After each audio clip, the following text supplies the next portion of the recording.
Hello everyone, and thank you for joining me.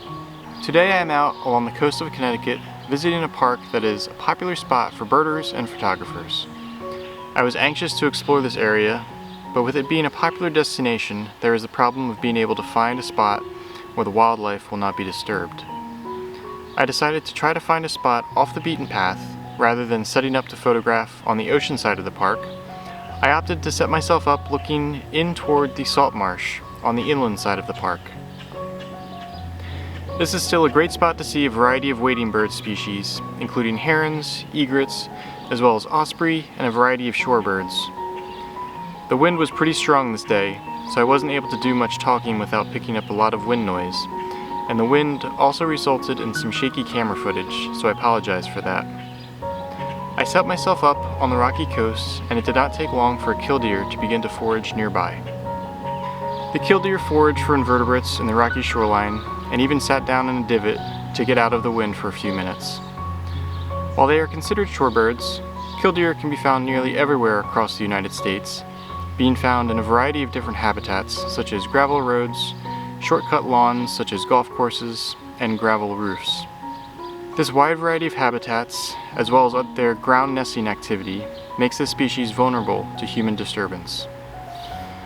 The plumage of the two sexes are nearly identical, so it is hard to say if this is a male or female bird. Either way, she flew off after taking a rest for a few minutes to move over to a mudflat to continue foraging.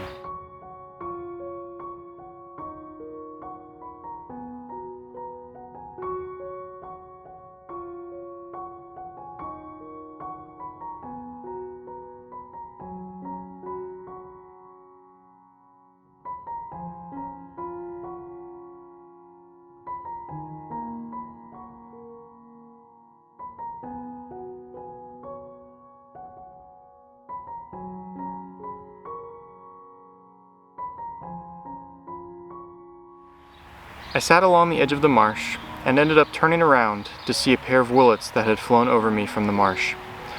They began to forage near the water.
pair were eventually scared off by a dog being walked, so I once again turned my attention to the salt marsh behind me. The sun was going in and out from the clouds, but the shore breeze was constant. I could hear the calls of rails and willets coming from the marsh, but the blowing grass made it hard to locate them. An osprey flew back from a successful hunt, holding a large fish in its talons. There was a large tree that was toppled over in the marsh that was long dead, and the osprey used this tree to perch and eat its meal.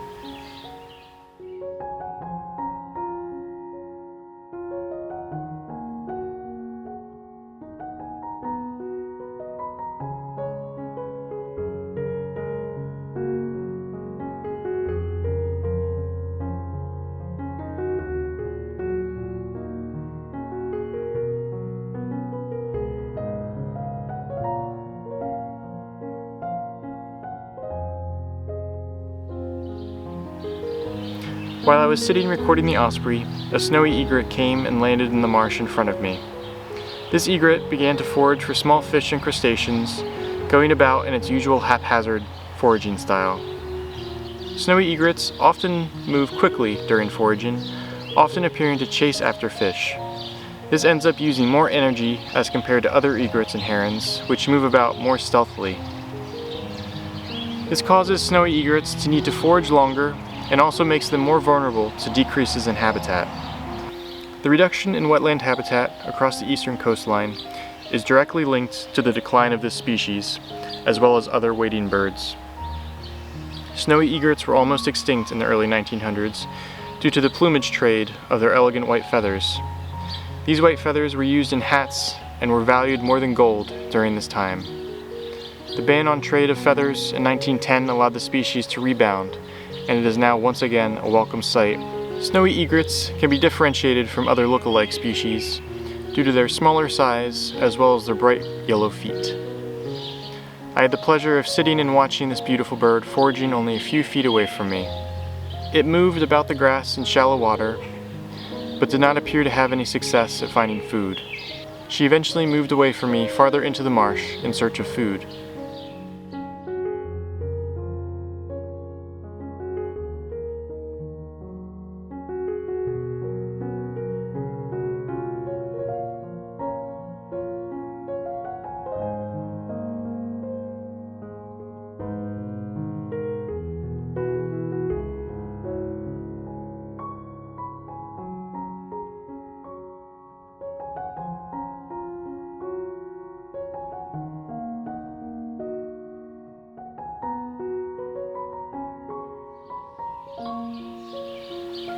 A quick scan of the marsh reveals that it is alive with willets foraging among the grasses.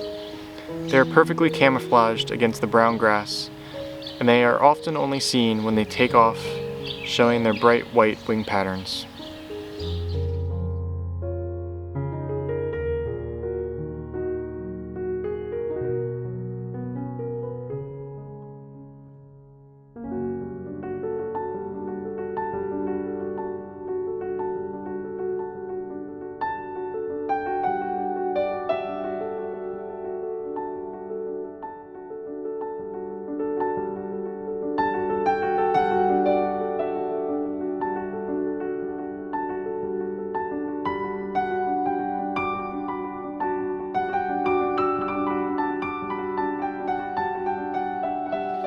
I was sitting in front of a ditch that had been dug a few years ago to help increase the tidal flow into the marsh, and along the banks there was a willet that was sitting soaking up the sun.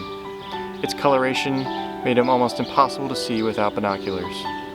The great thing about sitting in one spot for a long period is that wildlife becomes accustomed to you.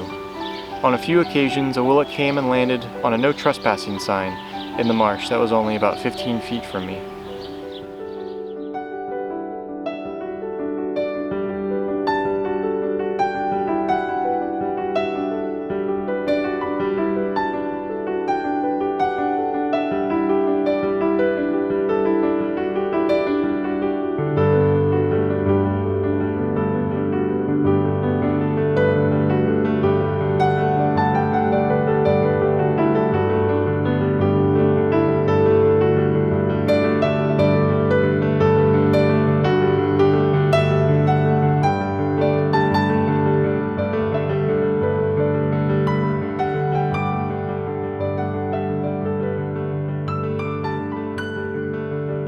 There was a period of time where the wildlife activity died down during midday. The sun had gone in and the wind was picking up. I was debating heading back to the car, but decided to stay put for a little while longer, holding out hope that there would be more activity soon. I saw a large, heron-sized bird flying towards me from the opposite side of the marsh. It was dark in coloration, and I did not know what it was until she landed about 75 yards away. It was an adult little blue heron, and this was the first time I had ever seen this species. This is a unique heron in that the juvenile and the adults actually completely change colors. Juveniles are a pure white and eventually change to this beautiful slate blue color with a reddish head.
This bird foraged for a few minutes, staying pretty far away from me, before flying off once again deeper into the marsh.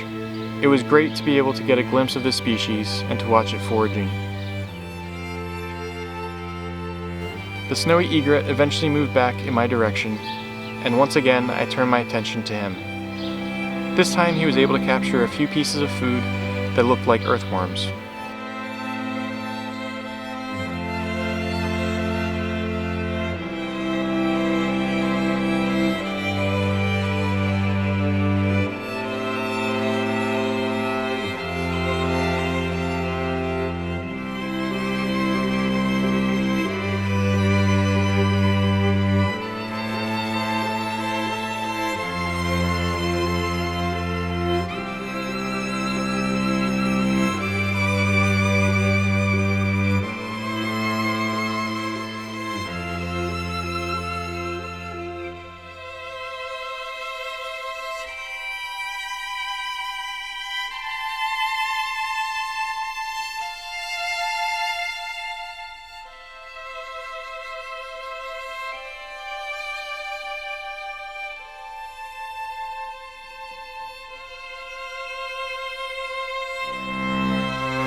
over to my left a little bit to position myself in front of a shallow pool that had remained when the tide went out.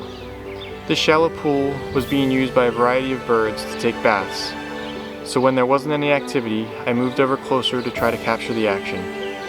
This new position also allowed me to get a little lower to the water and get some better angles of the egret foraging. The egret eventually moved on again, and soon the willets started to take turns taking a bath in the shallow water in front of me. Birds take baths for a variety of reasons, including to help maintain their feathers and to remove parasites from their bodies. It is always amazing to be so close to wildlife as they go about their business.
The killdeer also ended up moving over to take a bath.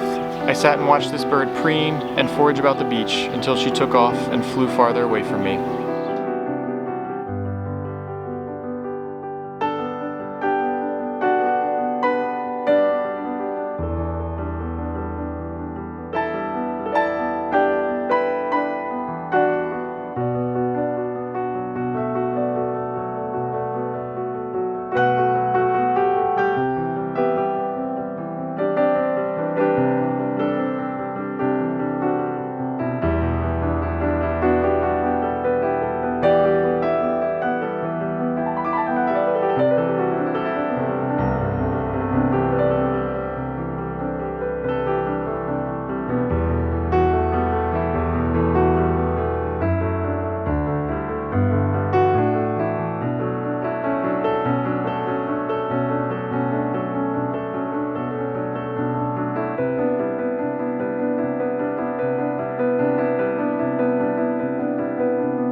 At this point it was late afternoon and I had been sitting here all day, so I decided I would pack up and head out while there was no birds around me. I hope you enjoyed the species in this video. I always love being able to head out to the coast to photograph shorebirds, as they are so unique and always seem to have a personality. This just goes to show that even in busy parks, you can still find a spot tucked away to get some great encounters with wildlife. I hope you have a good day, and I'll see you in the next video.